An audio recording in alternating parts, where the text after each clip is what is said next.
Year 1761 में 160 लोग जिन्हें कैदी बनाया गया था, उन्हें एक छोटे रेतीले आइलैंड पर छोड़ दिया गया।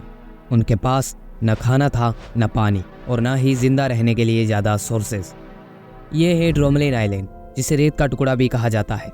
ये इंडियन ओशन में है एंड 1 स्क्वायर किलोमीटर के एरिया में फैला है एंड इसका हाईएस्ट पॉइंट 23 फीट ऊंचा है। इस आइलैंड पर एक भी पेड़ मौजूद नहीं है और ना ही कोई जानवर, सिर्फ रेत है जिस पर कुछ घास और कंटीली झाड़ियां हैं। 15 साल तक वो लोग इस आइलैंड पर जिंदगी और मौत से लड़ते रहे, बट आखिर क्यों, सब कुछ जानते हुए भी इन्हें नहीं बचाया गया? आइए जानते हैं।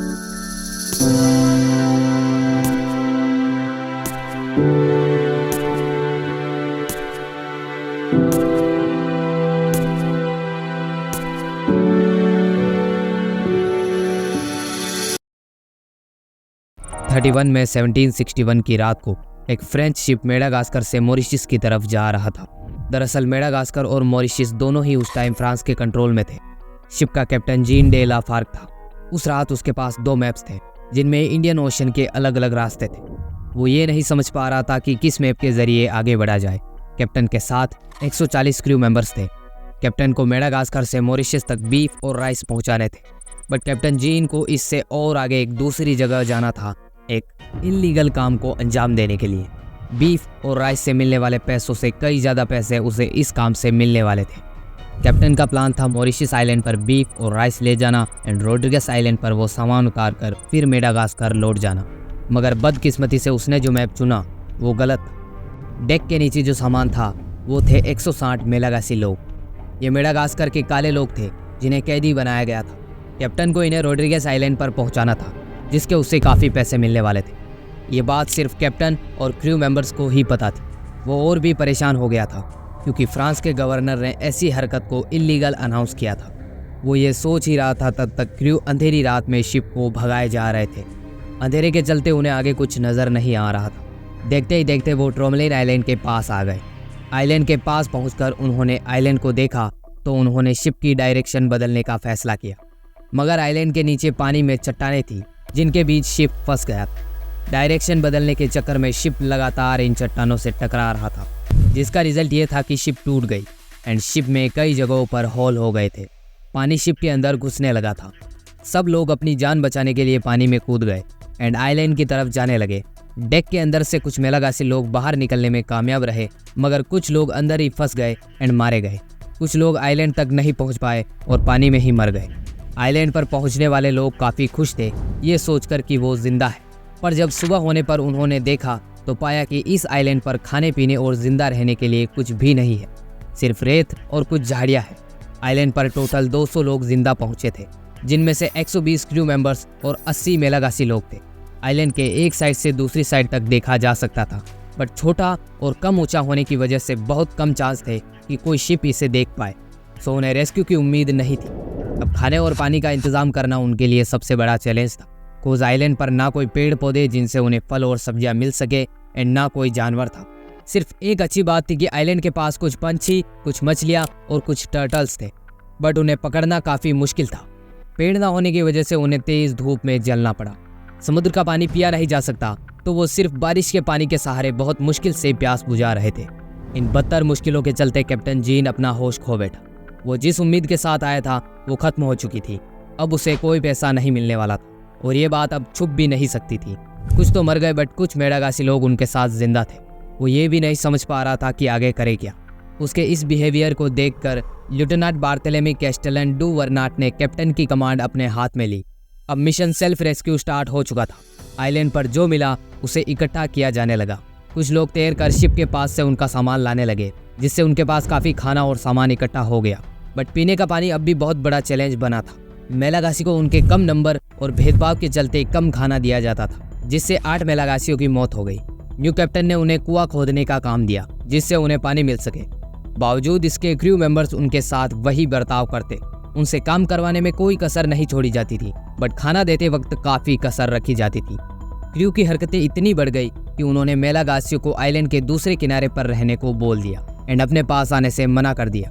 कैप्टन बार्थेलेमी ने टूटी शिप के मलबे से एक नई शिप बनाने का ऑर्डर दे दिया, जिसमें बेचारे मेलागासियों से खून पसीना खींच खींच कर काम करवाया गया। आखिरकार एक नई शिप तैयार हो गई जिसका नाम रखा द प्रोविडेंस। 2 महीने आइलैंड पर बिताने के बाद 27 सितंबर को वो अपनी नई शिप में आइलैंड से रवाना होते हैं, मगर मेलागासियो को उसी कंडीशन में आइलैंड पर छोड़ दिया जाता है, ये कहते हुए कि उन्हें रेस्क्यू करने के लिए एक शिप ज़रूर भेजी जाएगी। 4 दिनों बाद शिप मेडागास्कर पहुंची। इस दौरान शिप में एक बीमारी फैल गई जिससे कई क्रू मेंबर्स की मौत हो गई, जिसमें कैप्टन जीन भी शामिल था। अब आगे जितने भी सवाल जवाब थे वो न्यू कमांडर बार्थेलेमी से किए जाने वाले थे। उसे बुलाया गया और काफ़ी बातें सुनाई गई, बट फिर भी वो गवर्नर से बोलता है कि एक शिप भेजी जाए और मेलागासियो को रेस्क्यू किया जाए। क्योंकि उस टाइम फ्रांस और ब्रिटेन के बीच वॉर चल रही थी, सो किसी ने ध्यान नहीं दिया। दैट मीन मेलागासियो को उधर से कोई मदद नहीं मिलने वाली थी और काफ़ी इंतज़ार के बाद उन्होंने इसकी उम्मीद भी छोड़ दी। अब उनका मिशन एक ही था, खुद को जिंदा रखना, और वो जिंदा रहने के हर तरीके ढूंढने लगे। वो खड्डे खोदकर उनमें रहते थे एंड किसी के मरने पर भी उन्हीं में दफनाते थे। शुरू में तो उन्हें खाने की कमी को फेस करना पड़ा। वो ना चाहते हुए भी टर्टल्स को मारते और उन्हें खाते थे, मगर ये काफ़ी नहीं था। भूख से उनकी जान निकल रही थी और जान बचाने के लिए आखिरकार उन्होंने समुद्र से मछलियाँ पकड़ना सही समझा। ये काफ़ी मुश्किल था, बट टाइम के साथ वो लोग बहुत धुरंधर मछुआरे बन गए। साथ ही वो सी बर्ड्स को पकड़ने में भी माहिर हो गए थे, जिससे खाने को लेकर उनकी जो टेंशन थी वो खत्म हो गई। हालांकि लोग फिर भी मर रहे थे, अब वो कम लोग ही बचे थे। पहले बनाई गई शिप से इंस्पायर होकर उन्होंने लकड़ी का एक बेड़ा तैयार किया, जिस पर 18 मेलागासी लोग सवार होकर आइलैंड से रवाना हुए, इस उम्मीद में कि वो कहीं जाकर हेल्प ले आएंगे। मगर ऐसा हुआ कुछ भी नहीं। आज तक उन लोगों का पता ही नहीं लगा। बार्थेलेमी बार बार कोशिश कर रहा था, बट गवर्नर मानने को तैयार नहीं था। इसके बावजूद वो हर ऑफिसर्स से मिलता और उनसे रिक्वेस्ट करता कि जल्दी से जल्दी उन जानों को बचाया जाए। बट 11 साल हो चुके थे, सो वैसे ही कई जाने जा चुकी थी। आखिरकार फ्रांस के मिनिस्टर ऑफ मेरीन अफेयर्स ने बार्थेलेमी की बात मानी तो सही, बट अगले 3 सालों तक कोई एक्शन नहीं लिया गया। बार्थेलेमी ने जब मीडिया को शामिल किया तो 1775 में एक शिप रेस्क्यू के लिए निकली, बट उसे आइलैंड के बाहर चट्टानों का सामना करना पड़ा और वो शिप वापस लौट गया। 76 में फिर से एक नई शिप भेजी गई। इस बार शिप को दूसरे तरफ से ले जाया गया, जहां बहुत कम चट्टानें थी। क्रू ने शिप में से एक छोटी नाव के साथ 2 लोगों को उतारा। तभी अचानक एक तूफान आ जाता है, जिससे बोट टूट जाती है। दोनों क्रू मेंबर्स पानी में बह जाते हैं। एक तैरता हुआ आइलैंड की तरफ चला जाता है एंड दूसरा शिप तक पहुंचने में कामयाब हो जाता है। ये शिप भी वापस लौट जाती है। अब मेलागासियो के साथ उस क्रू मैन को भी रेस्क्यू की ज़रूरत थी। वो उनके साथ मिलकर एक और बेड़ा बनाना शुरू करता है, सी बर्ड्स के पंखों का यूज़ करते हुए।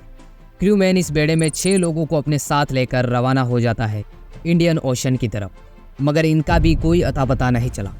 उम्मीदों से हारे हुए मेलागासी अपना टाइम बिताने लगे, ये सोचकर कि अब आखिरी सांस तक इसी आइलैंड पर रहना है। लेकिन 29 नवंबर 1771 में डॉफिन नाम की एक छोटी फ्रेंच वॉरशिप उन्हें रेस्क्यू करने के लिए आती है। इसे कमांड कर रहे थे जैक्वेस मैरी बुदीन दे ट्रोमेले। वो देखकर शौक थे कि आइलैंड पर सिर्फ 7 लेडीज और एक बच्चा था। बता दूं, आइलैंड पर बच्चा होना पॉसिबल था, बिकॉज हो सकता है लेडी का हस्बैंड वहाँ हो। So don't argue in comment. उन सब ने परिंदों के पंखों से बनाए गए कपड़े पहन रखे थे। जैक्वेस ने जब आइलैंड का सर्वे किया तो देखता ही रह गया। आइलैंड बिल्कुल वैसा नहीं था जैसा उसे बताया गया था। वहाँ पत्थरों से बनाई गई छोटी छोटी बिल्डिंग्स का ग्रुप। कैप्टन सभी को शिप में ले जाते हैं। शिप पर चढ़कर लेडीज इतनी खुश थी जितनी वो पहले शायद ही कभी हुई हो। औरतों का फ्रांस के नए गवर्नर ने मोस्ट वेलकम किया और उन्हें फ्री होने का एग्रीमेंट दे दिया। बाद में उन्हें मेडागास्कर भेजने की तैयारी भी की गई, बट उन्होंने मना कर दिया, क्योंकि शायद उनके मन में समुद्र की यात्रा को लेकर डर बैठ गया था, या और कोई रीज़न भी रहा होगा। मगर गवर्नर ने इनकी ये बात मानी और इन्हें फ्रांस की सिटीजनशिप दे दी। कैप्टन जैक्वेस ने आइलैंड पर बचे लोगों को सही सलामत लाकर मिशन को सक्सेसफुल बनाया, जिस वजह से आज इस आइलैंड का नाम उन्हीं के नाम से ट्रोमेलिन आइलैंड है। आज ये आइलैंड काफ़ी फेमस है बिकॉज यहाँ कई आर्कियोलॉजिकल सर्वे होते रहते हैं। यहाँ 4 एक्सपीडिशन भी हो चुकी है, जिनसे पता चला कि ये लोग हर चीज़ का यूज़ करके कुछ नया बनाते, लाइक शिप के मलबे से बर्तन, हथियार और ज्वेलरी, पत्थरों से भी मकान, बर्तन, औजार जैसी चीज़ें बनाते थे। बट आपको वीडियो अच्छा लगा हो तो लाइक, कमेंट, सब्सक्राइब ज़रूर करें। Thank you.